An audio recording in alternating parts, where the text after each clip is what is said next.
Good morning everyone and welcome to today's STEAM lesson.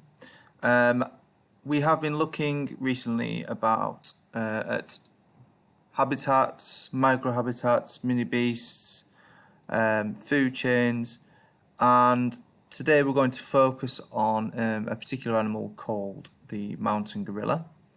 And our learning intention today is, can I plan and improve a sanctuary for mountain gorillas? So our success criteria, or what we need to sort of learn, is what a sanctuary is, what we need to include in this sanctuary.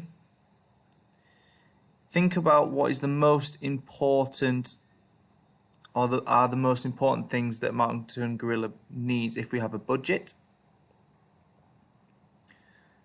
And we are going to be learning to draw a bird's eye view map of the sanctuary.